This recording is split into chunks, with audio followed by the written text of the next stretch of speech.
Bonsoir, bonsoir à toutes et à tous. Quel plaisir de vous retrouver pour ce nouveau numéro de Microscope sur El Mararibia. Merci pour votre fidélité. Je rappelle, suivez-nous sur les réseaux sociaux, la page YouTube, la page Facebook. Commentez, partagez comme chaque soir. Merci pour votre fidélité. Ça arrive très vite. C'est dans moins de 3 mois maintenant. Les élections présidentielles en France, ils sont plusieurs candidats déjà à être en lice. Certains n'ont pas encore obtenu leurs 500 signatures puisque, je vous le rappelle, chaque candidat donc, se propose, mais avant d'être candidat officiel, il doit, lui, se procurer 500 signatures émanant de maires, de conseillers départementaux, par exemple, de sénateurs, en tout cas d'élus de la République. Certains ne les ont pas encore. On en parlera aussi ce soir. Le premier tour, c'est le 10 avril prochain et le deuxième tour aura lieu le 24 avril prochain. Alors même si dans le dernier classement annoncé il y a quelques jours, la préoccupation des Français, l'immigration se positionne après l'environnement, la protection sociale, l'emploi, la délinquance et le pouvoir d'achat. Mais comme chaque année maintenant, depuis plusieurs années, dans le cadre de ces campagnes électorales, eh bien, les candidats en font leur fonds de commerce. On va parler d'immigration, notamment la droite et l'extrême droite qui revient notamment avec la sécurité, le droit des étrangers, l'islam ou encore l'immigration. Depuis, je vous le disais il y a quelques instants, depuis maintenant les années 80, la quasi-totalité des campagnes se focalise sur l'immigration, après s'être focalisée notamment sur le vote des étrangers et les lois sur la nationalité. Aujourd'hui, les débats tournent énormément autour des questions identitaires comme l'islam par exemple. On le sait, malgré que l'immigration revient énormément, eh bien la France est reconnue tout de même comme terre d'accueil, pays d'immigration depuis la fin du 19e siècle. Quelques chiffres qui sont tombés jeudi dernier, le 20 janvier, les statistiques sur les titres de séjour délivrés en 2021 par le gouvernement Macron. 272 000 titres de séjour délivrés, 103 000 demandes d'asile, notamment liées à la situation en Afghanistan. Des chiffres qui pèsent relativement peu. C'est la question qu'on va se poser dans un pays qui, je le rappelle, tourne autour de 67 millions d'habitants. Il faut savoir qu'aujourd'hui, on compte un peu plus de 6 millions d'immigrés en France. On est 67 millions en France. Donc, certains partis évoquent notamment, parlent de remplacement, parle d'invasion. Est-ce que les mots sont bien placés ici? On va en parler avec nos invités. Des questions donc qui se posent comme chaque dimanche soir. Pourquoi autant de crainte des étrangers, de l'immigration? Pourquoi certains partis en font notamment leur fonds de commerce, leur carburant de campagne pour accéder au pouvoir peut-être? C'est peut-être la seule solution. Les partis politiques aujourd'hui manquent-ils de solutions, notamment autour de l'emploi, de la santé, de l'éducation, de l'environnement, puisqu'on parle énormément d'écologie maintenant depuis plusieurs années. Que représente cette immigration? Nous avons ce soir des élus pour qui l'immigration fonctionne très très bien et plutôt une richesse, mais pour certains c'est plutôt un danger et un frein. C'est la question que nous allons nous poser. Les Français d'origine étrangère, maghrébine, algérienne, se comptent en nombre en France, certainement des électeurs, puisqu'ils sont français avant tout, qui pourraient peser dans les prochaines élections. Ils seront aussi amenés à déposer leur bulletin dans l'urne. Leur présence peut-elle peser notamment dans cette élection qui déterminera donc le prochain ou la prochaine présidente de la République? Voilà quelques questions qui se posent, et puis on essaiera de comprendre pourquoi l'immigration est-elle réellement stigmatisée. Il y a bien évidemment les médias, mais il y a aussi d'autres raisons, notamment sur cette question qu'un certain nombre de migrés, notamment, vivent dans le même endroit, notamment dans certains quartiers de la région parisienne. Présidentielle 2022, une campagne sur fond d'immigration, de sécurité et d'islam, entre autres. Avec nous pour en parler, conseillère départementale du Val-de-Marne en Île-de-France au Parti communiste français, Lamia Kerouani. Bonsoir Lamia. Bonsoir Chaban. Merci Lamia Kerouani d'être avec nous, conseillère départementale donc au Parti communiste français. Est avec nous Akli Melouli aussi, maire adjoint, deuxième adjoint au maire de Bonneuil-sur-Marne au Parti socialiste. Akli Melouli, bonsoir. Bonsoir Chaban, bonsoir à nos téléspectatrices et téléspectateurs. Merci d'être avec nous. Il était là la semaine dernière, donc je lui avais proposé de le réinviter. On avait eu quelques petits soucis de retard, même si le débat était très très enrichissant. Il nous fait l'honneur aussi d'être parmi nous. Porte-parole du mouvement des droits civiques, Gamal Abina. Bonsoir Gamal.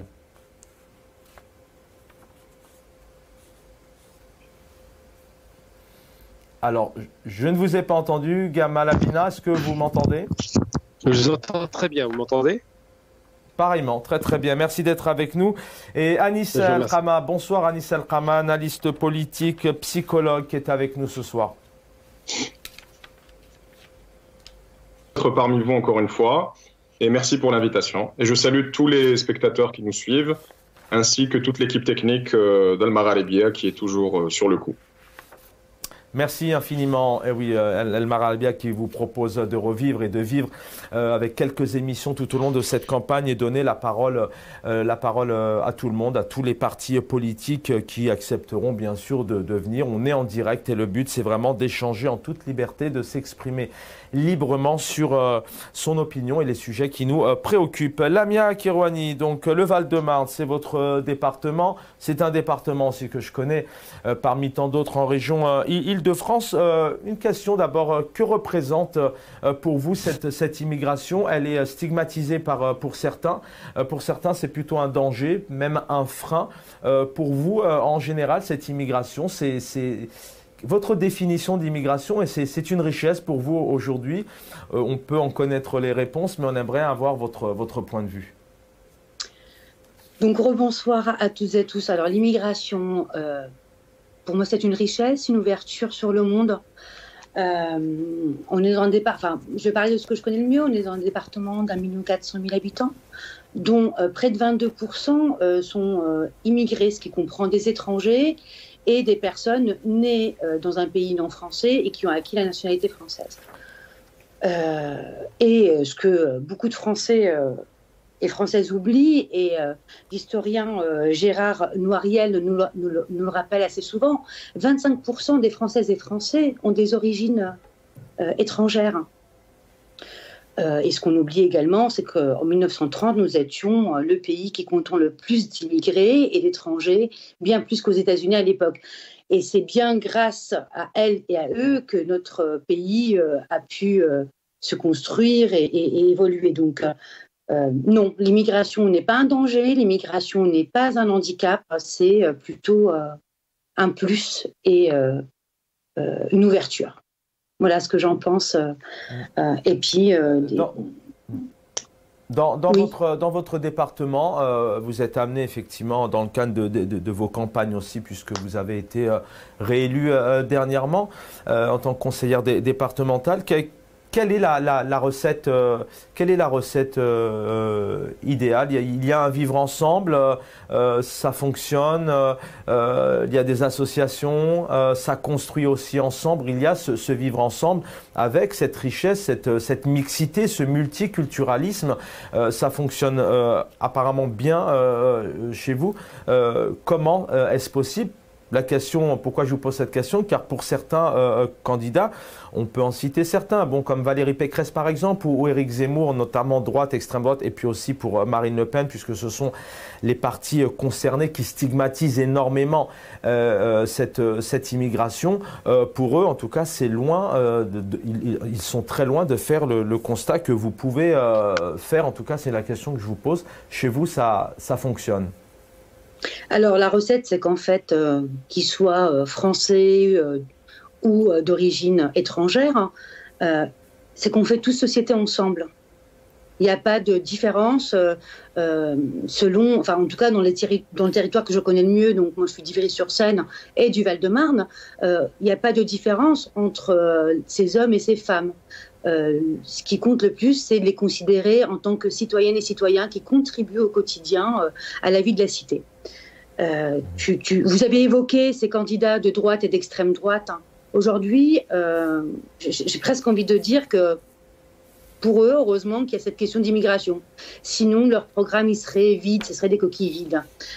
Notamment, on vit un fait unique, c'est qu'on a le droit à un candidat quand même, comme Éric Zemmour, qui est condamné pour des propos haineux et racistes.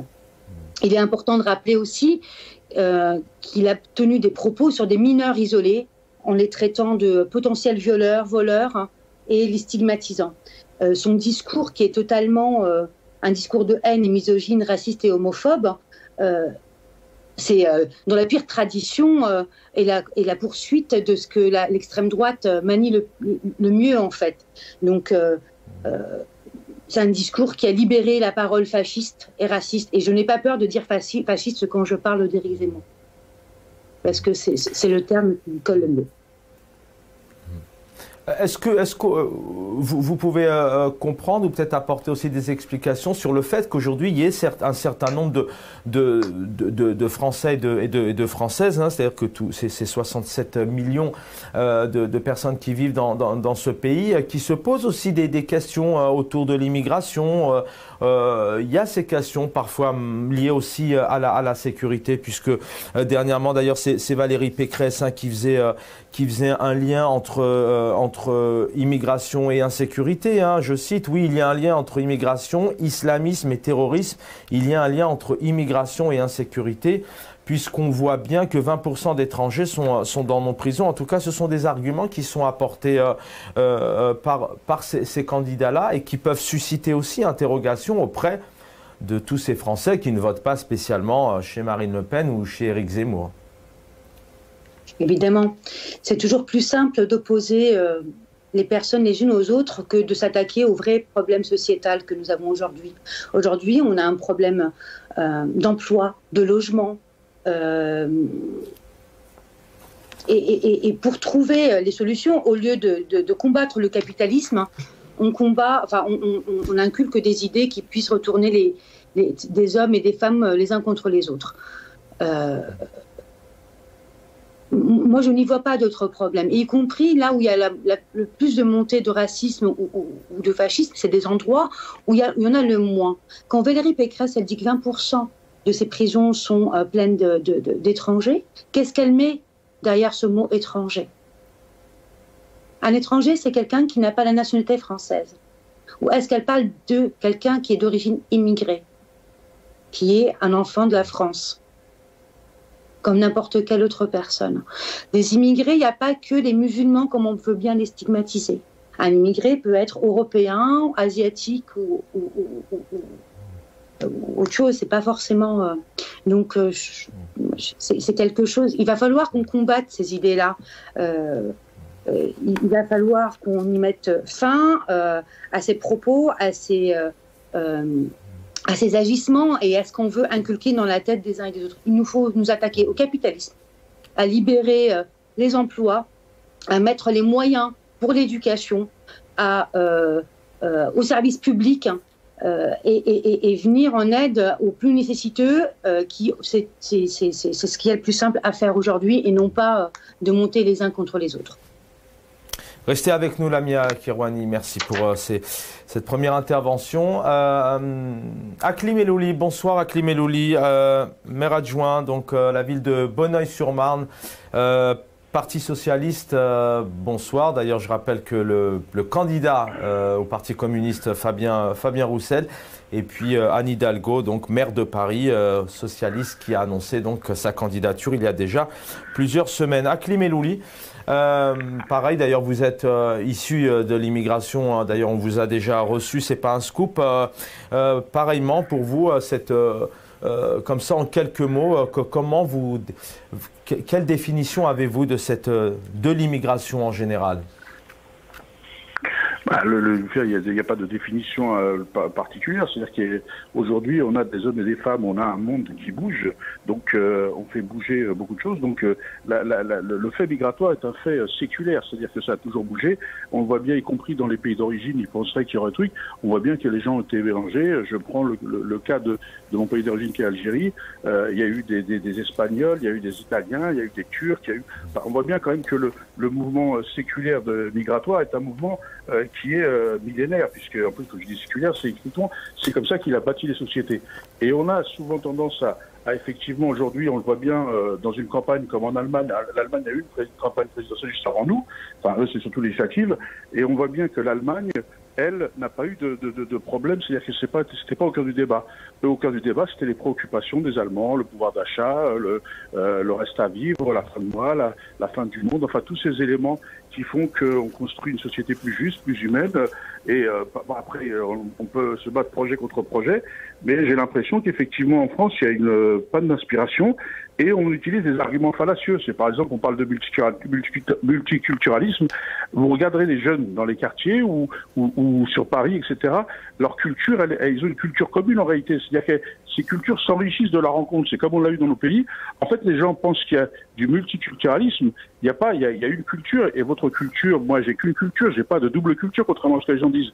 Ma culture, elle est celle qui est liée de l'héritage de mes parents, de mes origines, et puis elle s'est enrichie au fur et à mesure, ce que j'avance. Donc j'ai ma culture propre, comme chacun, et j'ai cette culture, je peux la partager avec beaucoup de gens, puisque nous avons des cultures communes. Donc aujourd'hui, le jeu, c'est effectivement, dans le cadre du populisme, c'est d'essayer de faire des raccourcis, de faire des mélanges. Vous avez tout à l'heure l'argument disant, il y en a qui disent que dans les prisons, il n'y a pas, mais vous savez, La Fontaine disait que si vous êtes bien né ou mal né, la justice ne sera pas la même.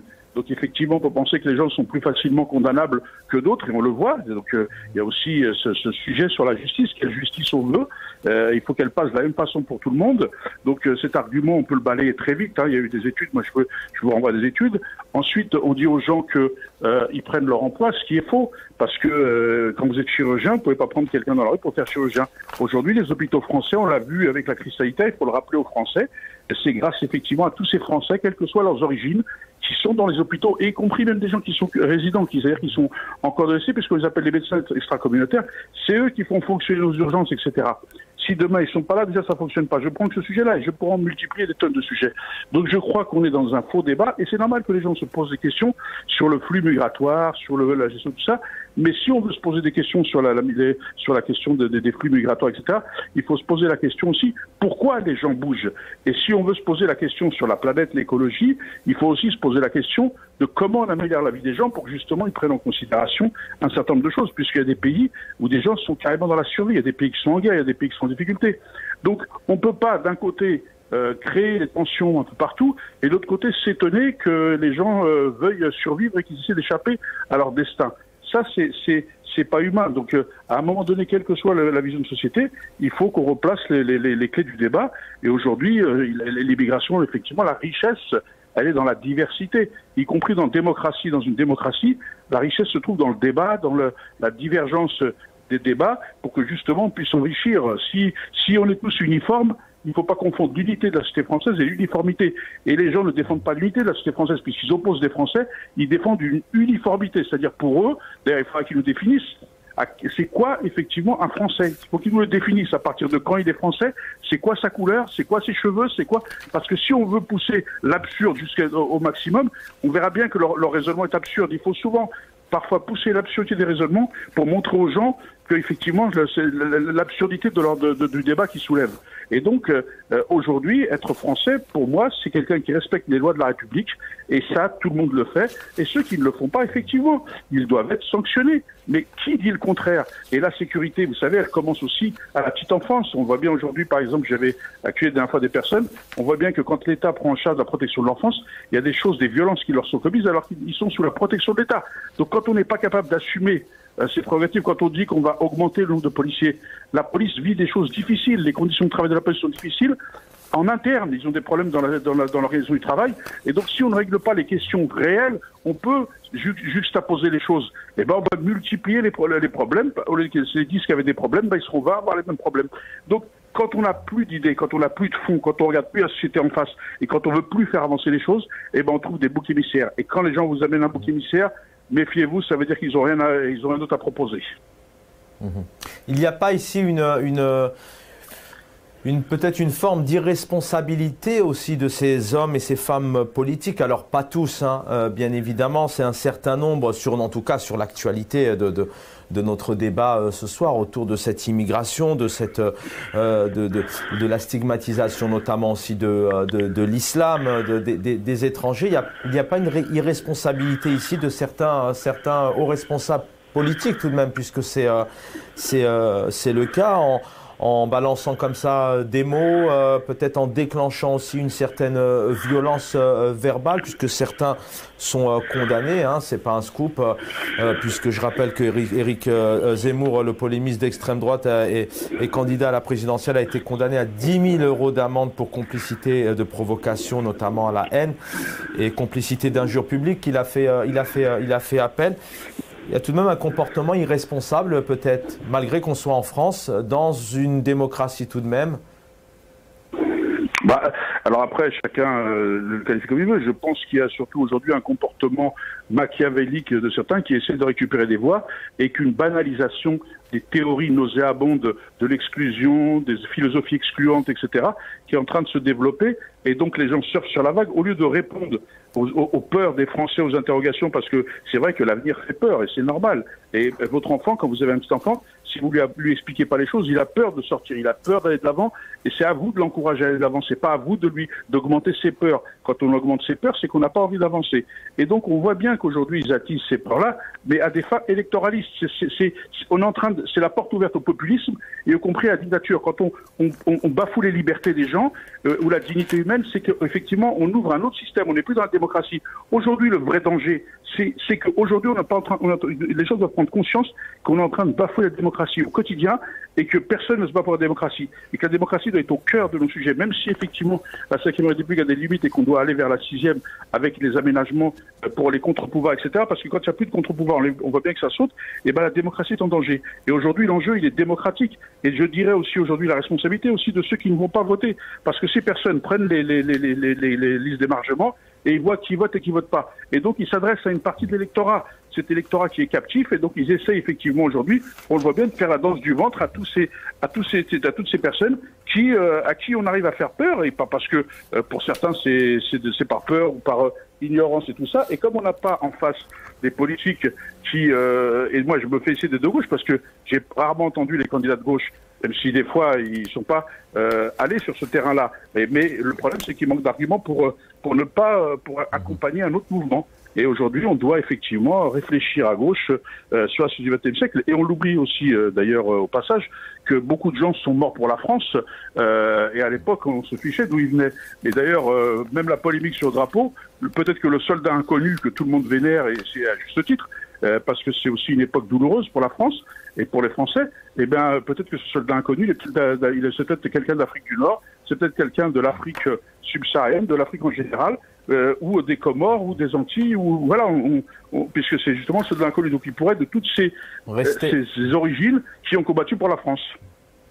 Restez avec nous, Akli Melouli. Merci, adjoint au maire à la ville de Bonneuil. On va donner la parole à Anis El-Khama, analyste politique, militant politique. Je voudrais vous citer Stephen Fielding, qui est un professeur d'histoire donc de politique à l'université de Nottingham. Voilà, quand il parle de l'Angleterre, et ça sera aussi pour une réaction pour Gamal Abina et puis Lamia Kirouani. Voilà ce qu'il dit en parlant d'Angleterre. L'identité nationale y étant un concept plus souple, moins affirmatif qu'en France. Je continue à le citer. Il y a des musulmans très haut placés dans le parti conservateur jusqu'au gouvernement de Boris Johnson, dit-il, mais ça passe comme une lettre à la poste. Donc voilà ces analyses. Et puis je rappelle que le maire de Londres, Sadiq Khan, lui donc est anglais bien sûr, mais il est musulman et ça pose pas de problème. C'est public, hein, c'est pas un scoop. Et avant d'être maire depuis le 9 mai 2016, eh bien il est en politique depuis déjà 2005. Et je rappelle qu'il a été député pendant plus de 10 ans. Donc c'est possible. Anis El-Khama, rebonsoir. Voilà, vous êtes à mes côtés à l'écran.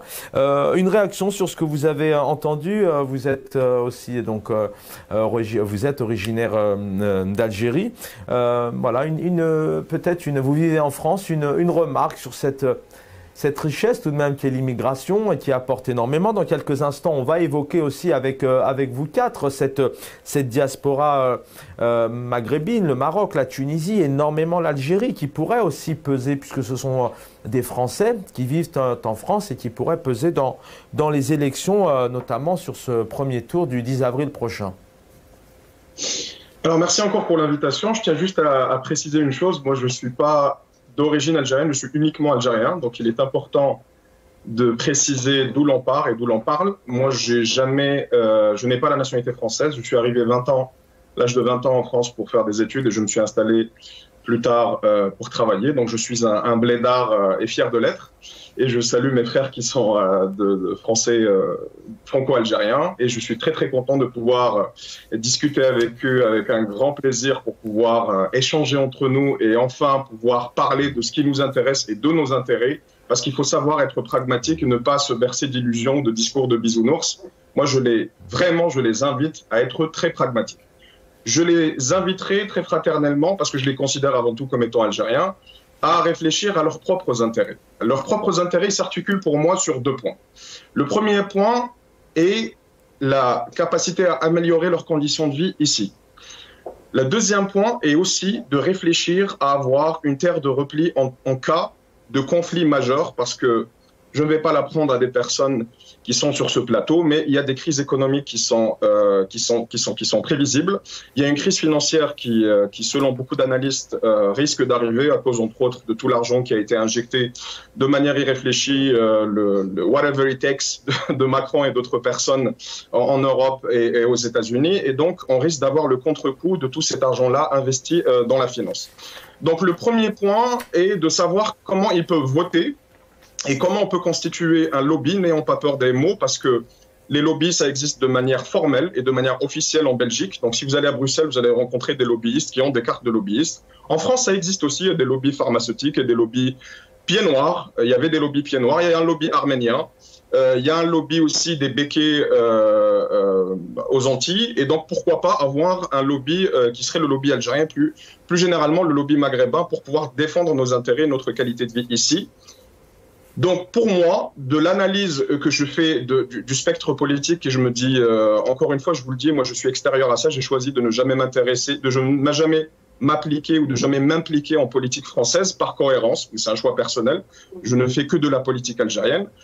Je veux que mes frères vivent le mieux, mes frères et mes sœurs vivent le mieux possible en France. Donc, bien sûr, les options fascistes et nationalistes qu'incarnent Marine Le Pen et Zemmour, c'est des choses que l'on doit combattre.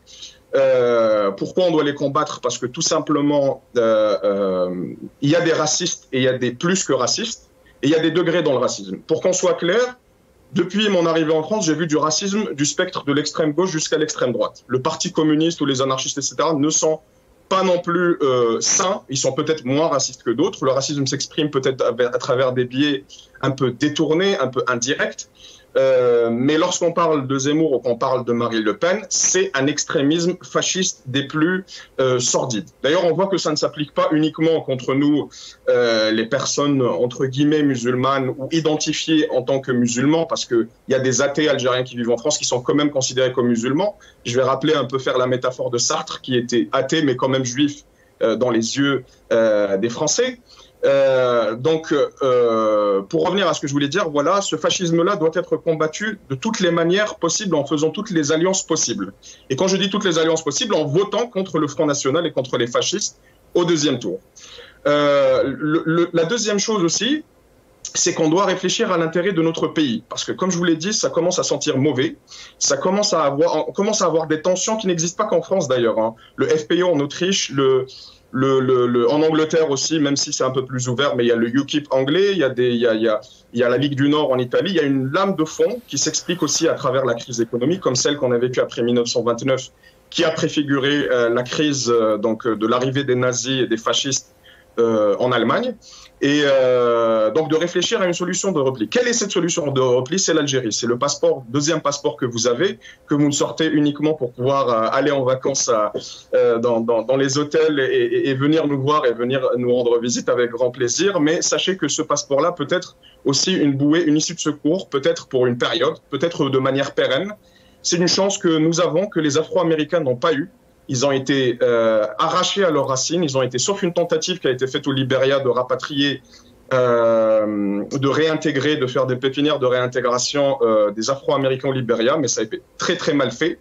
Nous avons la chance d'avoir immigré très récemment, relativement très récemment. On est au maximum à la 3e génération. Beaucoup de gens, grâce à leurs vacances qu'ils passent en été, grâce à leurs liens qu'ils occupent, le fait qu'ils aient une maison en Algérie, le fait qu'ils aient des contacts encore en Algérie, peuvent réfléchir à cette solution-là. Et je le dis de manière fraternelle, mais aussi parce que je fais de la politique dans le cadre algérien. Nous avons besoin de la diaspora algérienne, nous avons besoin des compétences algériennes à l'étranger, qu'ils soient binationaux, ou d'ailleurs moi je ne considère même pas qu'il y ait des binationaux, pour moi vous êtes algérien comme moi, et vous devez avoir les mêmes droits que moi, et j'ai combattu pour vous contre l'article 51 de la Constitution algérienne pour que vous puissiez avoir aussi droit à participer, à vous présenter à des élections, parce qu'il faut savoir qu'en Algérie, le régime dictatorial algérien a mis en place des dispositifs juridiques qui excluent les franco-algériens ou toutes les personnes qui ont vécu à l'étranger sur une certaine durée. Ils vous excluent de vous présenter à la magistrature suprême, donc à la présidence. Ils vous excluent de participer à des élections législatives. Donc, il fait de vous de sous-citoyens. Donc, aidez-nous aussi à combattre ce régime dictatorial algérien pour pouvoir aussi... On va y revenir, on va l'évoquer. On va l'évoquer, Anissa. Chaban, oui. Juste pour vous ouvrir une porte d'ouverture et une capacité aussi à vous intégrer, comme je l'ai dit, de manière peut-être provisoire ou peut-être de manière pérenne, si vraiment ça part dans tous les sens en Europe. Restez avec nous, Anis El Kama. Vous avez évoqué effectivement ce lobbying. Il existe ce lobbying notamment dans certaines communautés ou peuples ou nationalités. Vous parliez de l'Arménie entre autres. Mais la question que je vous poserai, c'est justement pourquoi cette diaspora algérienne qui est nombreuse. Puis on peut parler aussi des frères et sœurs marocains, tunisiens, ils sont nombreux. Et pourquoi n'arrive-t-il peut-être pas, c'est une question que je vous pose, hein, vous allez répondre, justement à s'organiser, car on les a vus quand même en nombre, on les voit en nombre maintenant depuis plus de 3 ans à se battre contre ce système dont vous parliez. Mais effectivement, peut-être que dans le cadre d'élections, ils sont plus ou moins absents, en tout cas en France, hein, lorsqu'on peut voter en étant français. Qu'ils sont plutôt absents, et c'est vrai que les prochaines élections, la question qui se pose, ça va être l'abstention. Et donc cette diaspora-là, ces Français, notamment d'origine algérienne, vous en parliez, n'auraient-ils pas un rôle important à jouer quant au dépouillement final qui aura lieu le 24 avril. Gamal Abina est avec nous. Rebonsoir Gamal Abina. Écoutez, je vous laisse tout simplement réagir un peu avec tout ce que vous avez entendu. Alors, déjà, je félicite l'intervention précédente, là. J'ai apprécié sa prise de parole.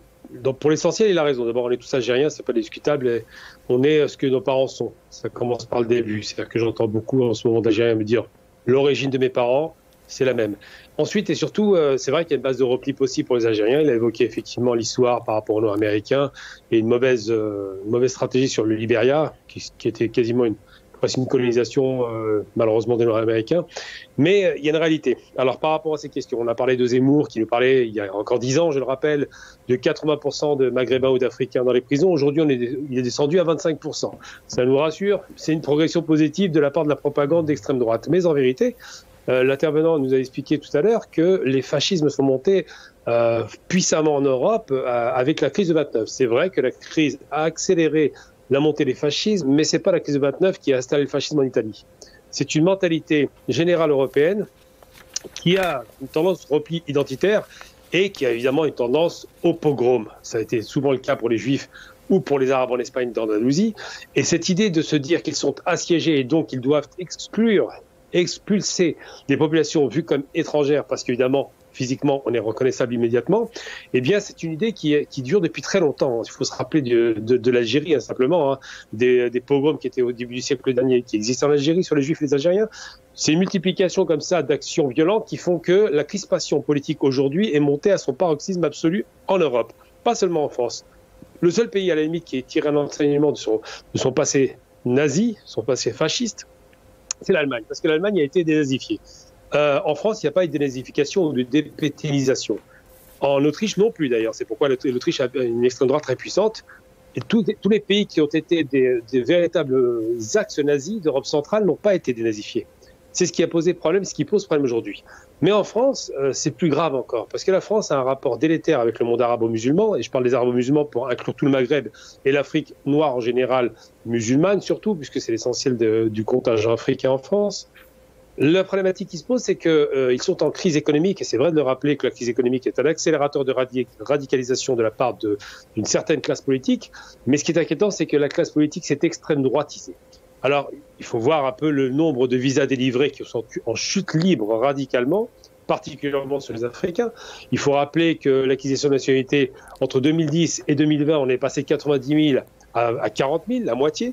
Il faut rappeler surtout que, en dehors des violences policières traditionnelles qu'on connaissait, mais surtout la perception de l'immigration en France est quasiment devenue extrêmement violente. on parle que de choses négatives, on ne parle pas des apports d'immigration en matière de construction de l'économie, on ne parle pas de ces apports d'immigration en matière même de crise sanitaire. C'est quand même nous qui étions, je parle des immigrés, aux premières loges, puisqu'on était, nous, dans des travaux de service essentiellement hospitaliers ou de livraison à domicile, ou alors de structuration de l'économie. Enfin, toute l'immigration dont on parle beaucoup en mal a investi massivement ces métiers de service et a fait que la France a continué à tourner grâce à ces immigrés. Et là, aujourd'hui, on peut bien constater que lorsque ces immigrés ne travaillent plus, s'ils sont amenés à ne plus travailler, plus rien ne tourne. Donc, simplement pour dire que la radicalisation des idées, que ce soit d'un Zemmour qui est une caricature sur pattes, parce que malheureusement, lui, il a d'autres problèmes, pas seulement liés à l'immigration, mais surtout liés à sa propre origine, c'est un peu l'anti-Derrida. Derrida était fier de son nationalité, Zemmour en a honte.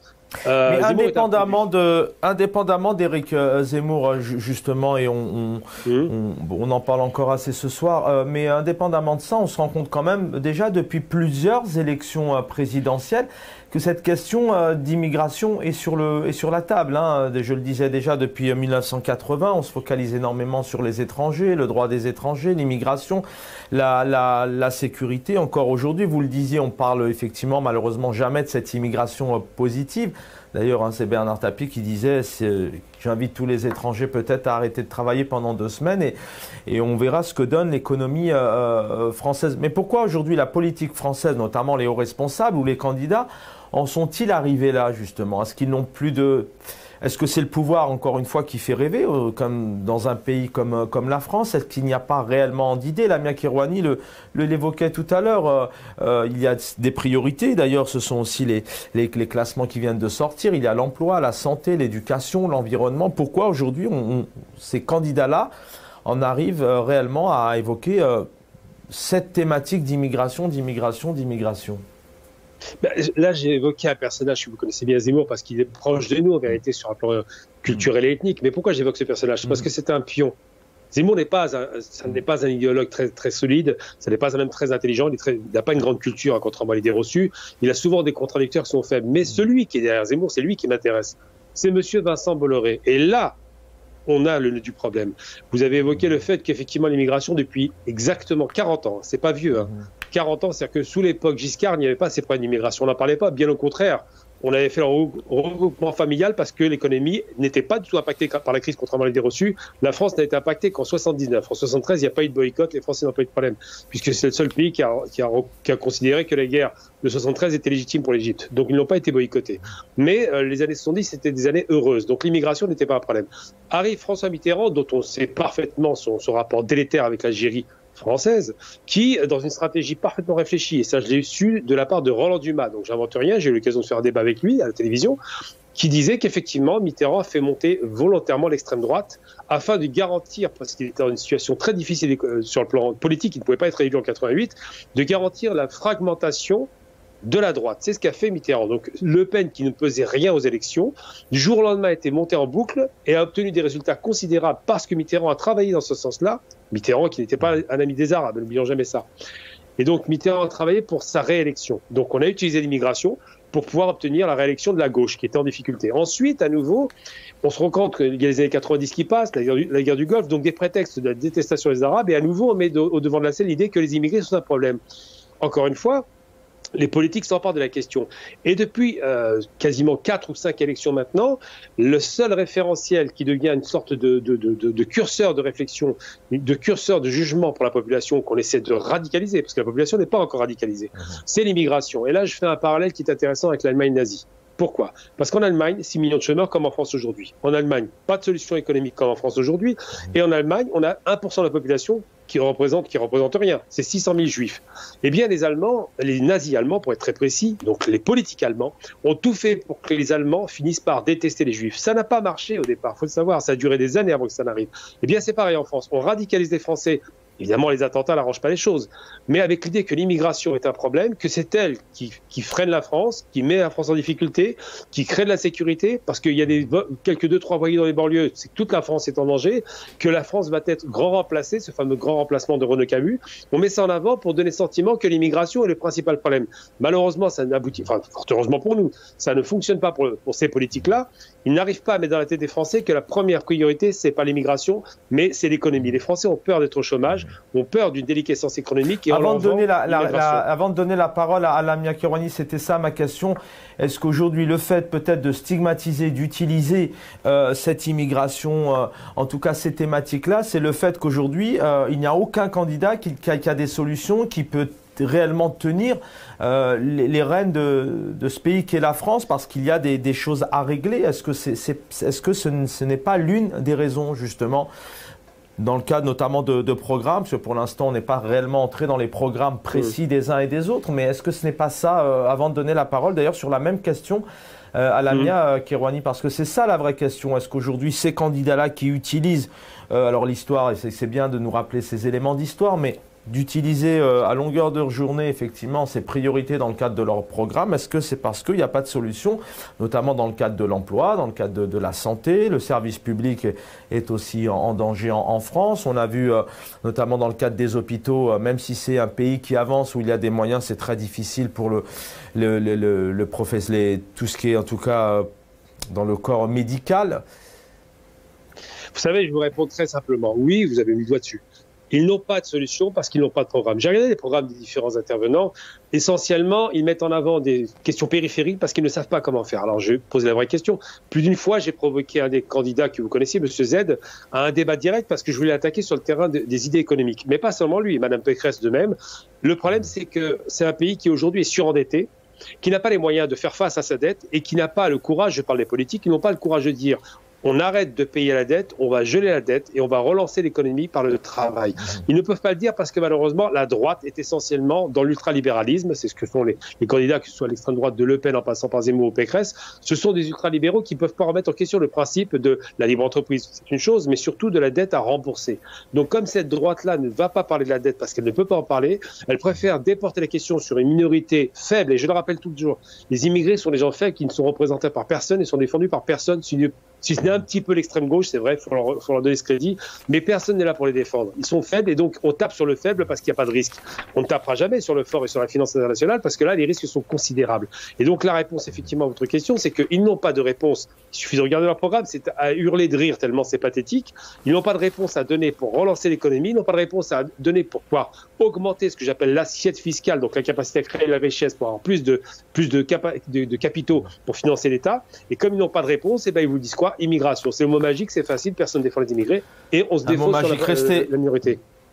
Restez avec nous, Gamal Abina. Quelques citations, notamment, enfin citations en tout cas, quelques éléments d'analyse et de réponse de certains candidats. Europe Écologie Les Verts, Yannick Jadot s'est rendu donc lorsqu'il y a 2 mois à peine, lorsque 27 migrants ont perdu la vie du côté de Calais.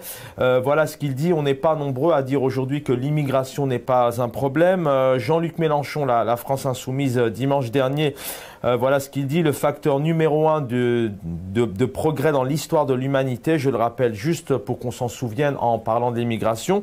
Anne Hidalgo, les immigrés ont concouru à la construction et à l'histoire du pays. Valérie Pécresse, elle, parle d'une menace pour l'avenir, de nos modes de vie et de notre souveraineté, dit-elle. Marine Le Pen, il en va de la survie de la France. Éric Zemmour, entre autres, guerre sur notre sol. Et Fabien Roussel, au Parti communiste français, il promet qu'il régularisera tous les sans-papiers qui travaillent en France s'ils sont élus, puisque les sans-papiers ont souvent des fiches de paie. En tout cas, pour ceux qui ont la chance d'en avoir, ils cotisent et ils ont du mal à obtenir leur papier. Lamia Kirouani, on va entrer dans une deuxième partie vraiment autour de l'international, effectivement, un peu du rôle de la diaspora qui pourrait peser. Mais une question qui se pose effectivement, pourquoi dans le concret aujourd'hui, tous ces candidats tournent autour de ces arguments. Alors, vous en parliez tout à l'heure tout de même un peu, mais cet argumentaire autour de l'immigration, la stigmatisation, l'islam aussi qui revient énormément, alors qu'en Angleterre, par exemple, ça fonctionne plutôt bien, d'après le politologue que je citais tout à l'heure. C'est qu'aujourd'hui, une grande partie des candidats rêvent tout simplement du pouvoir, mais je pense que c'est peut-être un peu exagéré de dire ça, mais n'ont pas de solution réelle, n'arrivent pas à trouver les méthodes à sortir ce pays des difficultés. Alors certains donnent de l'espoir parce qu'ils ne sont jamais arrivés au pouvoir aussi, hein, comme Marine Le Pen depuis plusieurs années, entre autres, mais c'est parce qu'il n'y a plus de solution entre les mains de ces candidats. racisme est un phénomène plutôt mondial. Hein. On n'a qu'à regarder ce qui s'est passé en Inde, en Hongrie, en Autriche, etc., etc. C'est le prolongement d'un capitalisme sécuritaire, en fait, et ultralibéral. Hein.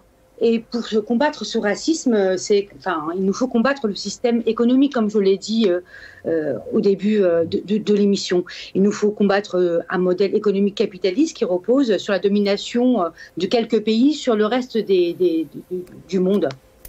Quand on voit que Bolloré continue à financer Zemmour, c'est bien pour des raisons économiques également. Ça nous empêche de regarder de ce qui se passe. C'est un intérêt économique parce que le racisme et l'islamophobie, ça lui permet de faire ce qu'il veut en Afrique, sans que personne ne lui pose de questions. Quant aux autres candidats, certains même de gauche, se retrouvent à tomber dans ce fameux piège parce que sortir d'un système capitaliste, je pense que pour eux, ça leur semble très compliqué parce qu'ils restent dans une compétitivité mondiale et jouer dans la cour des grands. Quand on sait que la France est quand même le 6e, il me semble encore, pays, le 6e pays en richesse, et on est incapable de trouver d'autres solutions et d'autres propositions pour les élections présidentielles, moi, ça me chagrine. Ça me chagrine. C'est intéressant. Oui. C'est intéressant ce que vous dites, puisque j'allais vous interpeller aussi les uns et les autres. Vous parlez de ce modèle économique, ce capitalisme, effectivement, qui pèse aussi dans ces pays en voie de développement énormément, mais pas que dans ces pays, notamment quand on parle de certains pays d'Afrique subsaharienne ou même du Maghreb, notamment le Maroc, par exemple, et l'Algérie, où ils sont des milliers à quitter le pays, à prendre le large. On les appelle les haragas. On a une pensée pour eux. Ils sont nombreux et ils n'arrivent pas à vivre dignement dans leur pays. C'est aussi peut-être la résultante, la conséquence de ce modèle économique, de ce capitalisme, d'où ces pays sont quelque part un peu pris au piège, dominés, avec aussi une certaine complicité des États entre eux, mais c'est aussi une des causes de cette jeunesse qui doit quitter leur pays souvent. Alors il n'y a pas que le Maroc, ni l'Algérie, il y a l'Afrique subsaharienne, il y a aussi d'autres pays comme la Syrie entre autres, par exemple. Eh bien, parlons-en des haragas, qui est le terme un peu familier et maghrébin. Il faut rappeler quand même que le racisme existe même sous Macron, parce que fin septembre dernier, les autorités françaises ont décidé la restriction drastique des visas concernant l'Afrique du Nord, l'Algérie, le Maroc et la Tunisie, pour un motif invoqué, un manque de coopération de la part de ces trois pays du Maghreb pour favoriser l'expulsion de leurs ressortissants vers leur pays d'origine, donc des clandestins. Gérald Darmanin s'est exprimé, il me semble, courant novembre au micro d'une radio publique d'ailleurs, et a affirmé aussi que la moitié des visas sont refusés pour les ressortissants algériens depuis le début octobre, laissant entendre également qu'il n'était pas plus possible de venir via un motif familial. Tout ça, ça précarise les familles, ça les met dans des situations où les jeunes se retrouvent à prendre des embarcations de fortune et se confronter à ce qu'on peut connaître comme drame et noyade. Il y a les derniers chiffres de cette politique des contrôles des frontières, elles sont dramatiques. Rien que la semaine du 22 au 28 décembre de mémoire, près de 300 haragas, je le mettrai entre guillemets, donc ceux qui ont brûlé les frontières, c'est la traduction mot pour mot, haragas, c'est les brûleurs, ont été sauvés par les gardes-côtes de leur pays d'origine, par les gardes-côtes algériens, il me semble, si ma mémoire est bonne. Tout ça pour dire que cette politique de contrôle aux frontières européennes, elle tue. Et la France y contribue, et pas que peu, depuis la prise de position de notre président Macron et de la prise de parole de Darmanin. Ces drames sont des drames quand même humains, qui n'ont cesse on le voit tous les jours, et le dernier drame que nous avons eu, c'était quand même à Calais, avec les 27 victimes. Donc, il résulte d'abord d'une politique inhumaine et qui pousse les personnes à prendre des risques extrêmes, alors qu'elles sont dans une demande d'exil et de recherche de s'abriter. Enfin, c'est des exilés économiques, écologiques et pour d'autres raisons. Enfin, moi, je crois énormément à la notion citoyen du monde. Donc, exil économique, effectivement. Merci, restez avec nous, Lamia Kirouani. Akli Melouli, pareil, même réaction peut-être. Pourquoi précisément vous... Alors je rappelle, vous êtes au Parti Socialiste, Anne Hidalgo est aussi en lice, candidate au présidentiel. Rapidement, un mot sur effectivement le fait que ces candidats travaillent énormément sur ces questions. En tout cas, une grande partie d'entre eux, c'est parce qu'aujourd'hui, on est à court de programme, on n'a pas de solution. Et puis après, j'aimerais aussi vous faire réagir un peu sur effectivement cette économie, parfois ce capitalisme, ces pays qui ont une économie et qui indirectement dominent aussi d'autres pays en voie de développement, mais certains ont les capacités de se développer, mais cela engendre effectivement des personnes qui ne peuvent plus vivre dans leur pays, donc qui doivent quitter, qui doivent s'exiler en termes d'environnement, d'écologie, mais aussi économiquement, comme le disait à l'heure à l'instant Lamia Kirouani. L'économie, la faim qui fait fuir les gens et la recherche d'une vie digne, et en plus de tout ce qu'on peut rajouter. Moi, je voudrais réagir sur un de nos intervenants qui a parlé effectivement de pays de repli, etc. Moi, je m'inscris en faux parce que je crois qu'il faut faire... Ou alors, disons, je suis pragmatique, je vais vous dire comment il faut faire. Moi, je donne de leçons à personne, mais j'ai pas de leçons à recevoir de personne. Et notamment sur l'article 51, puisqu'avec l'espace franco-algérien, on l'a combattu en son temps, qui est devenu d'ailleurs l'article 62 et tout ça. Mais là n'est pas le sujet. Je crois que le pragmatisme, c'est la résultante d'une philosophie et de valeurs. C'est-à-dire que si on n'est pas dans une philosophie de la vie qu'on veut créer, de la société qu'on veut, du contexte qu'on veut, du monde que l'on veut, on ne peut pas parler de pragmatisme, puisque c'est la mise en action. Et souvent, les gens, quand ils disent je suis pragmatique, c'est qu'effectivement, ils veulent vivre les valeurs, et c'est comme ça qu'on rentre dans le populisme. Donc ça, on ne peut pas le laisser passer, et je le dis très aisément. Et moi, aujourd'hui, effectivement, l'autre intervenant a choisi de faire de la politique en Algérie, c'est son droit. Mais nous, on fait de la politique en France, et moi, je n'ai pas... L'Algérie, c'est pas un pays de repli pour moi. L'Algérie, c'est mon pays, c'est le pays de mes parents, c'est le pays de mes ancêtres, c'est ma terre, c'est mes racines. Et si je fais des choses parce que je suis français, élu français, c'est un choix que j'ai fait.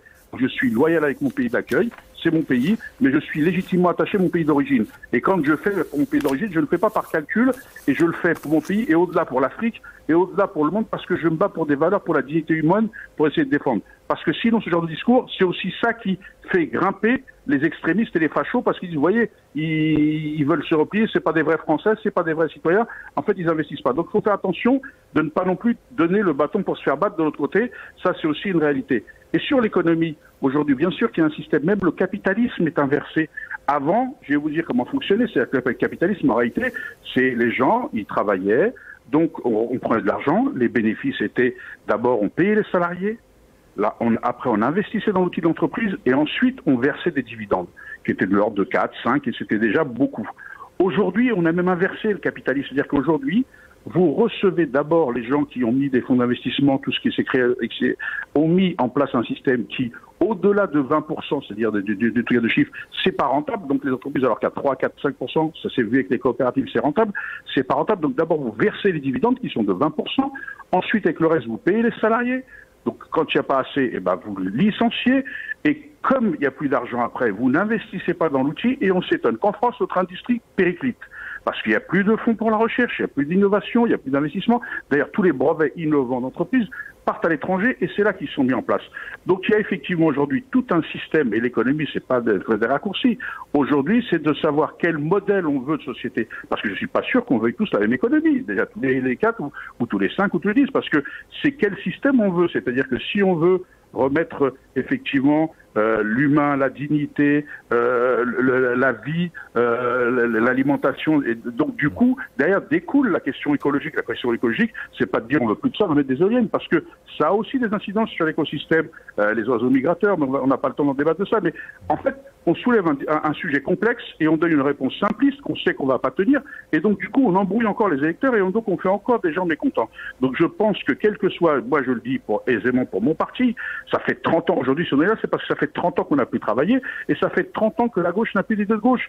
Et qu'à un moment donné, il y a eu des belles idées, toutes les avancées sociales qui ont été faites dans ce pays, qu'on le veuille ou qu'on ne le veuille pas, elles ont été faites par des gouvernements de gauche, à composante d'ailleurs socialiste. Et ça, vous pouvez reprendre, et c'est pas moi qui le dis, vous pouvez prendre tous les travaux, que ce soit la Sécu, la CMU, le RSA, tout, même si c'est pas suffisant, mais tout ce qui a été fait, les conditions de travail, la retraite à 60 ans qui était, d'ailleurs je m'étonne que même ma candidate dise, ouais, moi je suis pas là pour être BA ou dire mon candidat est le meilleur ou ceci. Moi je suis aussi là pour aider nos téléspectateurs et téléspectatrices à comprendre les enjeux et à s'engager. Et je comprends qu'on puisse s'engager en Algérie, mais là n'est pas le débat. Aujourd'hui on est dans un débat qui effectivement parle de la situation en France, et moi je me désole que la France, dans le cadre de sa coopération internationale, ne soit pas plus à cheval sur les droits de l'homme, sur les conditions, et qu'elle essaye pas, qu'elle fasse pas du co-développement. Et aujourd'hui, on peut pas dire qu'on fait des partenariats, parce que vous savez, le partenariat, il y a toujours un rapport de force. Moi, je suis pour la coopération. Il faut qu'aujourd'hui, il y ait une coopération. C'est la coopération. C'est-à-dire qu'à un moment donné, si aujourd'hui vous créez pas des coopérations, c'est-à-dire où les gens sont égaux, où sont les gens sur les entours de table, eh ben on n'avance pas. Et c'est vrai qu'on réglera pas le problème en menaçant les pays d'Afrique du Nord pour qu'ils fassent les gardes frontières ou les gardes chiourmes de ceux qui veulent quitter des pays qui sont en déshérence, dans lesquels on a créé beaucoup de problèmes. Hein. On voit bien partout, d'ailleurs partout il y a de l'énergie, vous remarquez partout où il y a des énergies, et effectivement c'est une source de tension et de conflit, parce que l'énergie est un des éléments de conflit dans le monde. Des candidats aussi en France qui vont donc appeler les électeurs à se rendre dans les urnes. Parmi ces électeurs, il y a énormément de Français, mais d'origine, c'est une des questions que je posais en ouverture d'émission, d'origine notamment maghrébine en général, bon, énormément algérienne effectivement en France, mais pas que. Il y a la Tunisie, entre autres le Maroc. Cette diaspora, elle sera amenée à Klimelouli en tout cas à s'exprimer. Elle peut peser. Est-ce qu'elle peut aussi à un moment donné donner un déclic à ces candidats en disant attention, il y a ces Algériens qui sont là. Alors on parle d'Algérie ce soir aussi parce que c'est une chaîne qui traite énormément de l'actualité algérienne, mais pas que. Et je termine là-dessus. Il va y avoir les 60 ans bientôt de l'indépendance. Est-ce qu'à un moment donné, Emmanuel Macron, qui ne s'est pas encore d'ailleurs affiché candidat, mais est-ce qu'il ne sera pas amené peut-être à retourner un peu, pas sa veste, mais ses mots en tout cas, en se disant il y a un électorat à prendre? Alors moi je vais vous dire, le problème c'est qu'il faut faire attention de ne pas penser que nous sommes uniformes.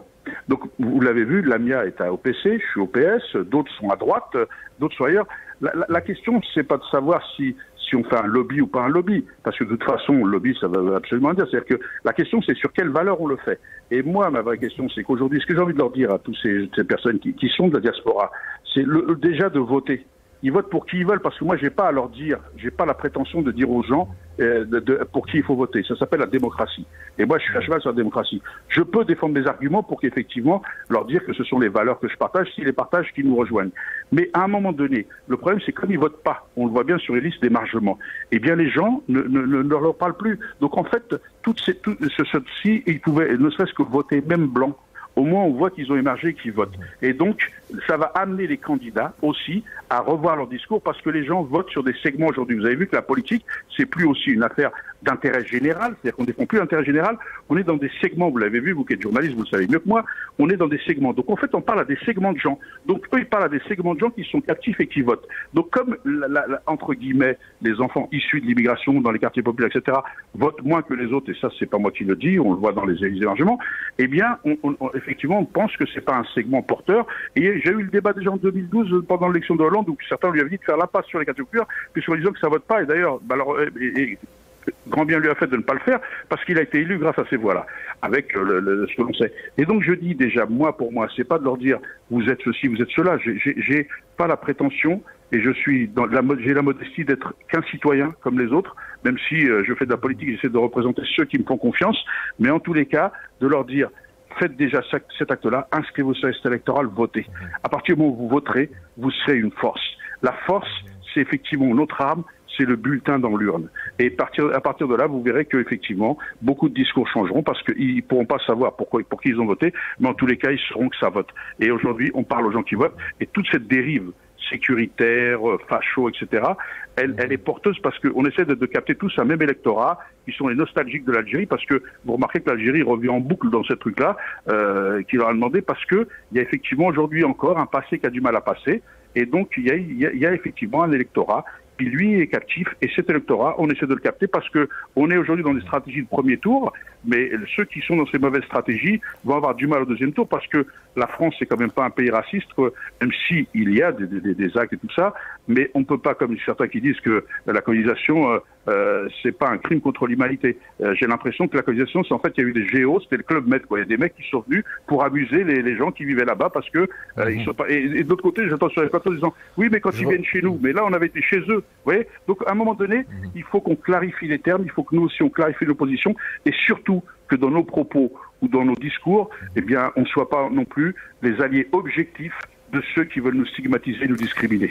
Je reviens vers vous. Anis, je reviens vers vous dans un instant, Akli Melouli. Anis El-Khama, bon, d'abord, une réaction peut-être sur la réponse ou la remarque de Akli Melouli, si vous le souhaitez.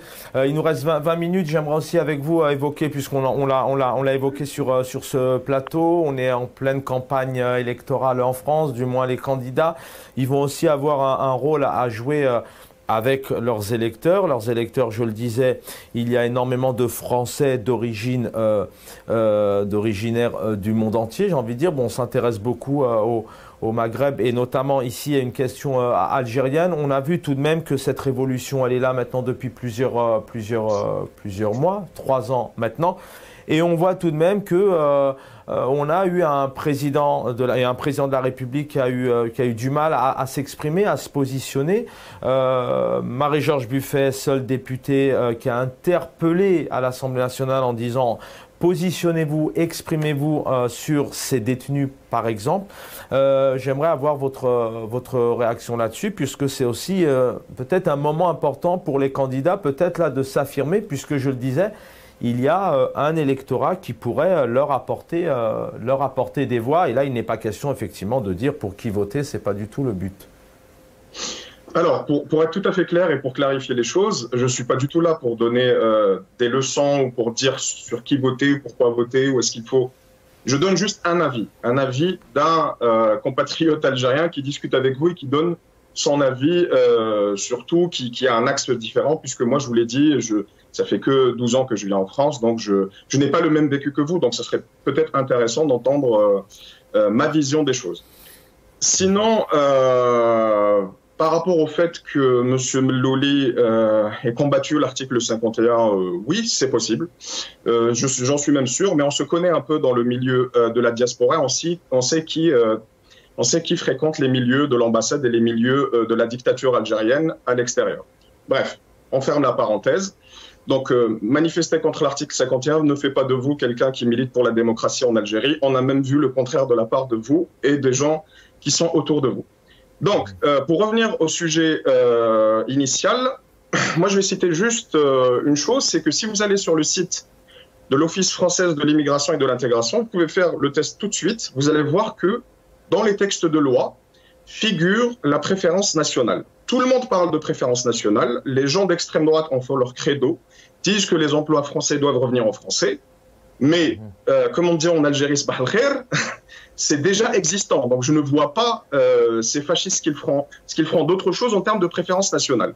Mais en réalité, ce qu'ils veulent dire par préférence nationale, je vous laisse deviner, c'est très simple, puisqu'elle est déjà appliquée.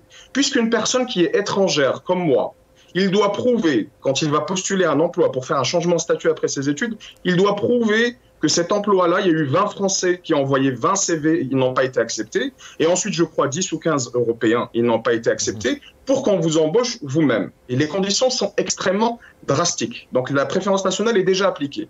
Qu'est-ce qu'ils veulent dire par préférence nationale, les gens de l'extrême droite? Ils veulent dire que c'est préférence pour les Blancs, entre guillemets, et pour les personnes d'origine européenne ou occidentale, de plusieurs générations d'origine européenne. Je vais citer aussi Chirac. Chirac disait que il faut que les Français comprennent qu'une bonne partie la vidéo, elle existe, elle est sur YouTube si vous voulez la chercher, qu'une bonne partie de l'argent qu'ils ont dans leur poche provient des richesses de l'Afrique, provient du fait que l'Afrique est pillée. C'est très important de le rappeler parce que lorsqu'on voit les symptômes, il faut aller chercher directement les causes profondes qui provoquent cette immigration.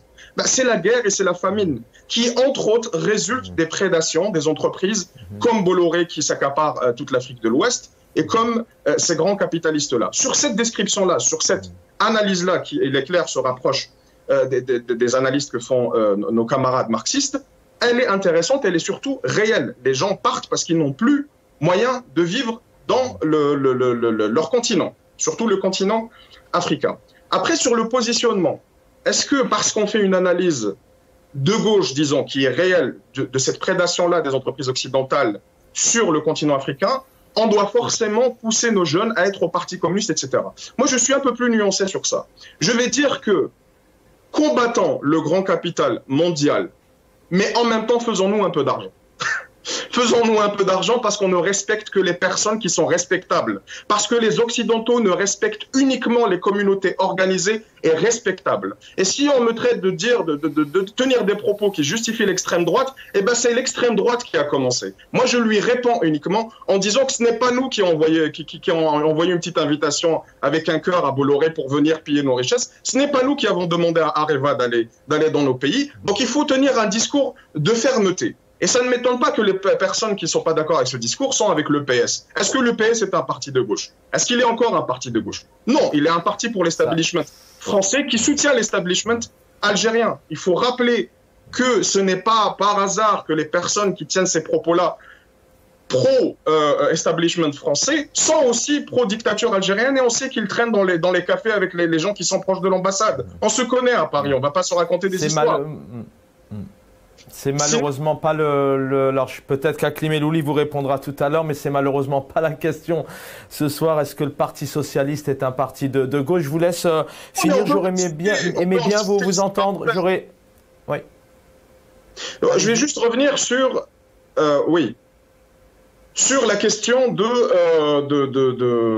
vous vouliez parler de quoi? Vous voulez parler, de la communauté algérienne et des problèmes qu'elle a en termes d'organisation.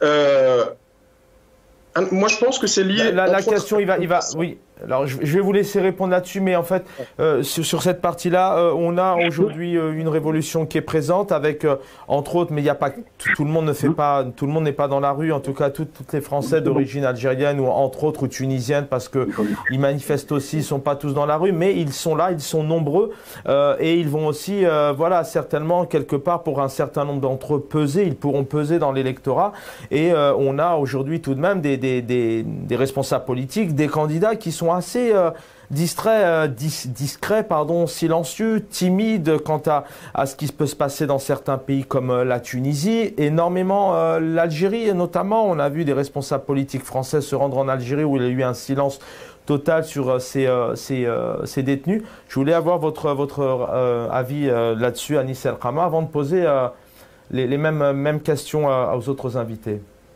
Oui, je vais vous répondre juste sur cette question-là. Juste, je vais faire une dernière remarque sur ce qu'a dit M. Akli. Oui. Rapidement, parce que je voudrais vous retrouver après, le temps passe. C'est pour ça. Rapidement, je vais faire très vite.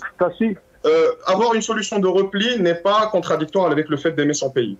Le fait de se replier dans son pays, au contraire, c'est très beau. Je trouve ça très beau. Bref, voilà. On peut en discuter. Ça sera l'occasion peut-être d'un... Je l'invite à discuter avec nous, à se rapprocher des gens du Hirak, à se rapprocher des gens du Hirak plus que de se rapprocher des gens de l'ambassade. Bref. En tout cas, pour les élections présidentielles, je vais être très rapide. Pour les élections je vais vous donner la parole. Aklim Elouli, mais j'aimerais vraiment pas qu'on rentre comme ça dans un jeu de chat et souris à se répondre. C'est ce monsieur que je connais pas qui donne des leçons depuis tout à l'heure, qui en plus me dit que je fréquente qui je veux. Moi, je suis un vrai démocrate parce que mes actes, moi, ils existent. Ça fait plus de 30 ans. Monsieur arrive, il est opposant certainement, c'est son droit, mais il peut pas mélanger. Il faut un peu de recul et d'être très dans la démocratie. C'est-à-dire que je ne partage pas son point de vue, c'est mon droit. Et effectivement, je trouve qu'il est très donneur de leçons. Et moi, je le dis à ce monsieur, les socialistes ne sont ni l'allié de ceci et de cela, on est sur des valeurs. Et donc, si effectivement, vous ne voulez pas fréquenter parce que vous avez des intérêts personnels par rapport à l'Algérie, moi, je n'ai pas d'intérêt personnel. Moi, ce que je fais, je le fais par rapport à mes valeurs et mes concepts. et je suis démocrate, donc je parle avec tout le monde. L'ambassade, le consulat, ne vous en déplaise. Merci Aklim Enlouy pour ces précisions, mais ça sera aussi l'occasion peut-être d'organiser un autre débat. C'est ça, Elmar Albiya, c'est vraiment d'avoir en tout cas tout le monde. Mais c'est vrai que lorsqu'on rentre comme ça dans une question très précise, on peut vite et rapidement entrer dans un jeu de questions-réponses et le temps passe vite. Gamal Abina, on va vous... Je peux répondre juste sur la question, Chaban, je peux répondre sur la question? Ouais, je vais revenir vers vous, Anis Al-Khama. Gamal Abina, je vous laisse réagir un peu sur ce que vous avez entendu, hein, surtout sur cette deuxième partie où les chefs d'État, les hommes, les femmes politiques ont tout de même un rôle à jouer à l'international.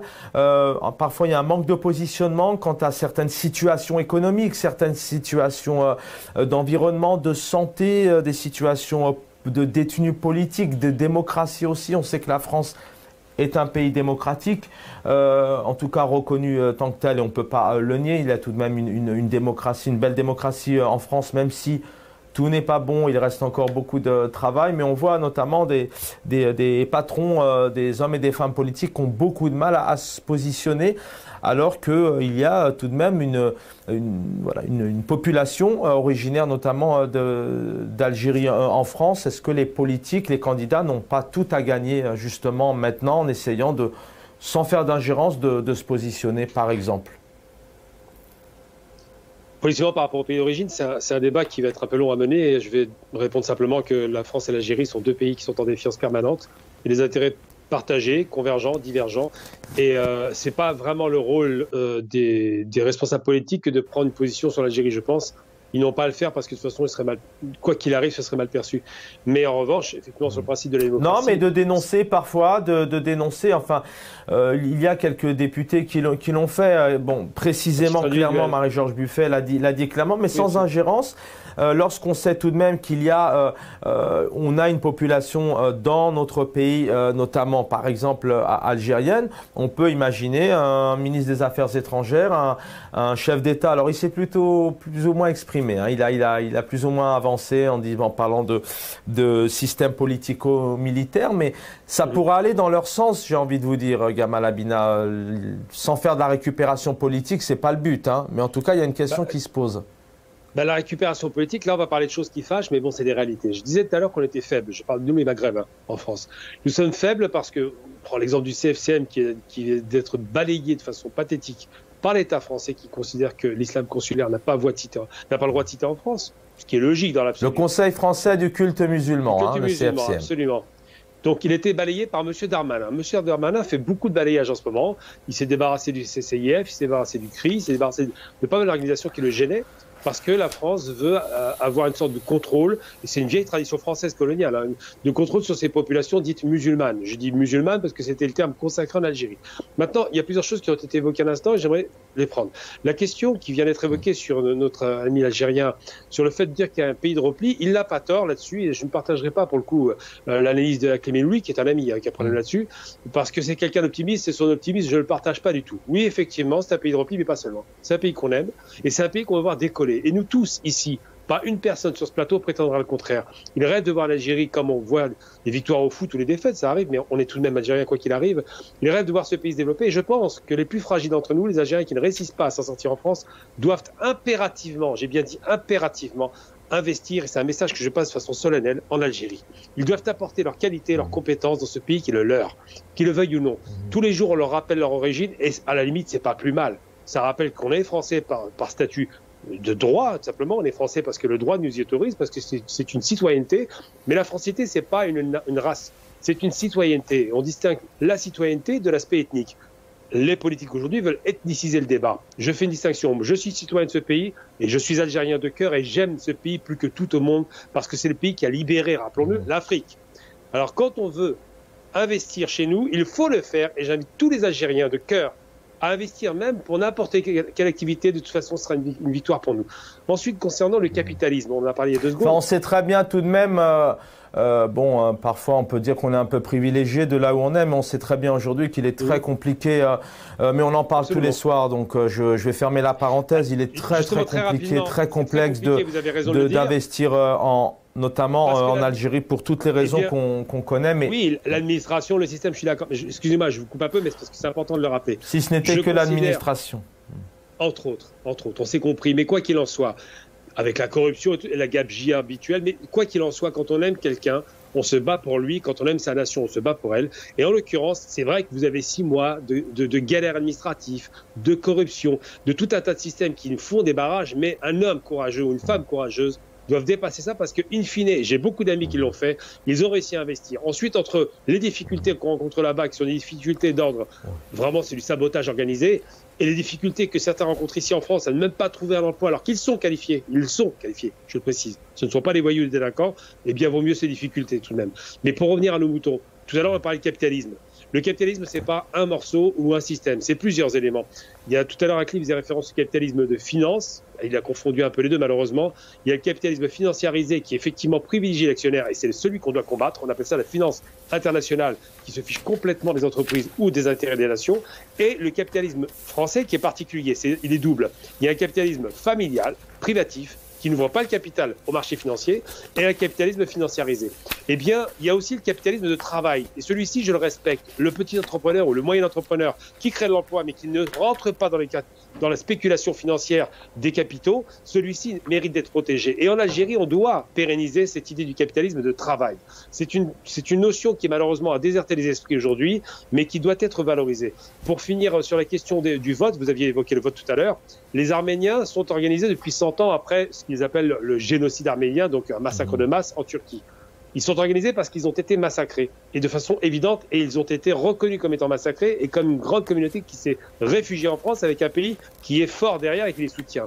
Pareil pour les Juifs, ils ont été massacrés, ils ont été obligés de s'organiser, mais ce massacre, nous l'avons connu effectivement en Algérie, il y a eu un massacre de masse, mais nous n'avons pas connu ça en France. Donc la communauté algérienne qui est née en France, elle se sent plus ou moins en sécurité, et c'est vrai privilégiée, mais elle ne se sent pas une communauté de destin, et ils ne sont pas capables de créer ce fameux lobby. Je traduis lobby, ça signifie, c'est le hall en anglais, donc des groupes comme ça qui chuchotent aux parlementaires.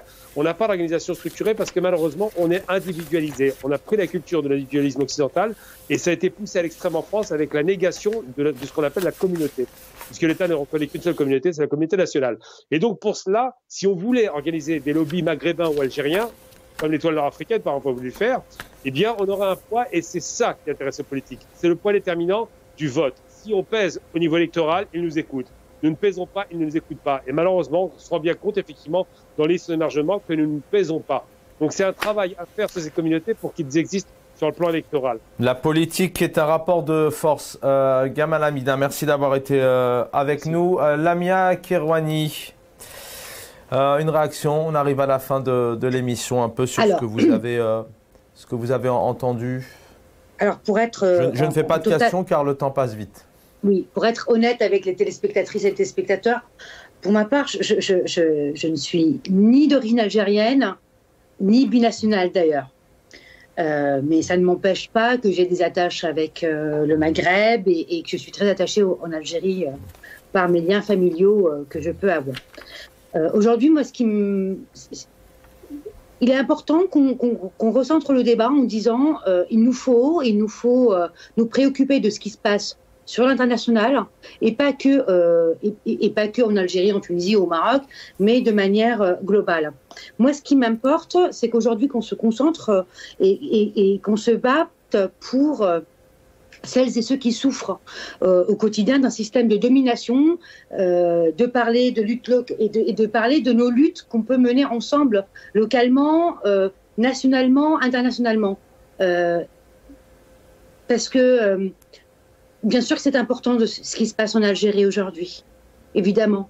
Mais je crois que c'est en nous rassemblant autour des causes communes pour faire sortir les plus démunis de leur crise. Moi, ce qui me revient en tête, et on était plusieurs à être présentes, qu'on soit au PS ou PC, ou pas du tout encarté, peu importe, qu'on soit français d'origine maghrébine, d'origine autre, c'est la lutte des sans-papiers à Rungis et à Alfortville. On ne s'est pas posé de question si c'était Algériens, Tunisiens, Marocains, Maliens. On a tous répondu présente et présent pour mener cette lutte. Cette lutte, elle est, de ces travailleuses et de ces travailleurs, elle est juste symbolique de ce qui est être victime du capitalisme et de la sous-traitance au quotidien. En fait, c'est des gens sans lesquels les services, le Chronopost n'auraient pas travaillé, ou les mines de Rungis, on a vu quand ils se sont mis en grève, les mines de Rungis ont été verrouillées, il n'y avait plus rien qui se passait. C'est des victimes. Donc aujourd'hui, vraiment, je crois que il nous faut rassembler nos forces, nos intelligences, en aidant toutes ces femmes et hommes opprimés, qui soient de l'autre côté de la Méditerranée ou de l'Atlantique, ou peu importe, on gagnera du terrain en fait. Et on regagnera de ce qui se passe le commun. Voilà. Merci pour ces mots pleins de sagesse et d'espoir. Akli Melouli, vous avez 2 petites minutes, mais on aura le plaisir de se retrouver, je pense, pour d'autres débats. Akli Melouli, vous êtes toujours avec nous, adjoint au maire à Bonneuil-sur-Marne? Oui, toujours. Ouais. Alors, merci Gabel de me dire là, sur la confusion. Il n'y a pas de confusion. Tu seras sûr, je dissocie bien la finance par du capitalisme et l'économie. L'économie, parce qu'il y a différentes économies. Il peut y avoir une économie libérale, une économie de gauche, une économie assistée, accompagnée. Vous voyez, il y a différents modèles. Donc ça, et c'est bien de le repréciser. Comme ça, s'il y avait une confusion, ça me permet de repréciser. Et l'autre élément, je pense qu'il faut, surtout, je le disais, moi, je pense qu'effectivement, quand on parlait de repli, tout à l'heure, il dit l'Algérie, on y est tous attachés. Et d'ailleurs, moi, depuis très longtemps, j'y travaille, contrairement aussi, parce que il y a les actes, il y a les mots, et les gens qui nous écoutent, ou ceux qui suivent, connaissent tous nos parcours et nos actions et notre éthique qu'on a pu maintenir. Mais je ne partageais pas le repli, parce que ça veut dire que l'Algérie, ce serait le repli pour ceux qui auraient échoué ailleurs. Le but, c'est pas d'échouer, le but, c'est de réussir. Et donc, de garder l'espoir. Et donc, moi, je suis peut-être éternel optimiste, mais la vie, quand on n'est pas optimiste et qu'on n'a pas d'espoir, c'est difficile de construire. Et surtout dans des périodes difficiles comme celle qu'on est en train de vivre. Et donc je dis aux gens qu'effectivement c'est leur volonté, donc l'espoir, c'est cette capacité chevillée au corps qu'il faut avancer. Et je partage ce que dit Lamia. Moi je suis dans le cadre de lutte sur des valeurs. Même si j'ai un attachement, l'Algérie, nous on avait fait, vous avez vu pour le 8 mai 45, c'est nous qui avons proposé les premières stèles à Marseille. Enfin il y a eu des axes, mais on a bien vu la bataille qu'on a dû mener le 17 octobre depuis très longtemps, on est dessus, avec au nom de la mémoire et les copains que je salue. Donc à un moment donné, il suffit pas d'incantation ou d'arriver pour donner 2 secondes, il faut aussi avoir effectivement conscience des difficultés et des parcours qu'il faut faire. Et moi, je crois qu'aujourd'hui, cette histoire de dire on va faire un grand truc, ça n'existera pas, mais en tous les cas, on peut inciter tous ces enfants, quelles que soient leurs origines, à se créer en force, à voter sur des valeurs, des concepts, des visions de société, et surtout à se mobiliser et à ne pas croire que rien n'est pas possible. Quand ça devient impossible, quand on n'agit pas. Et donc c'est nous qui nous donnons nos barrières. Et donc je voudrais inviter les gens à ne pas avoir de barrières et à aller au-delà et à être eux-mêmes. Surtout, ce qui est important, c'est d'être eux-mêmes et surtout de défendre l'intérêt général avant son intérêt particulier. Merci. Voilà, aller au-delà, ne pas se laisser freiner par des barrières. Et ensemble, le mot de la fin pour vous, Anis Alqama, très vite s'il vous plaît. Mais vous êtes fidèle à l'émission. C'est à vous, Anis Alqama. Je tiendrai juste à finir sur une analyse du spectre politique algérien et essayer de voir avec vous ce qui serait le plus avantageux pour les 2 points que j'ai cités. Donc, améliorer les conditions de vie des Algériens en France et améliorer les conditions de vie des Algériens en Algérie et de l'Algérie, au cas où, voilà. Ceux qui ont soutenu le Hirak, donc le processus démocratique en Algérie, sont plutôt liés aux insoumis. Donc, qu'on pense ce qu'on veut de ce parti-là, mais ils sont liés aux insoumis. Il y a Mathilde Panot qui a rendu visite à des Hirakistes à Alger et à Béjaïa, des révolutionnaires, et qui les a soutenus, et on la remercie pour ce soutien. Bien sûr, on n'appelle pas à l'ingérence, mais on veut juste que les pays occidentaux ne fassent pas blocage et ne soutiennent pas des dictatures. Et c'est contre ces dictatures-là qu'on se bat. Et je voudrais aussi rappeler à tous mes frères et sœurs algériens que notre destin est commun, quel que soit le pays. Je finirai par dire, Algériens de tout pays, unissez-vous. Merci Anis Alqama. Effectivement, Mathilde Panot s'était exprimée, mais je le disais, hein, pas que. Il en a d'autres qui se sont exprimé bien évidemment pas énormément, mais c'est aussi ça peut-être le travail à mener, la communication interpellée.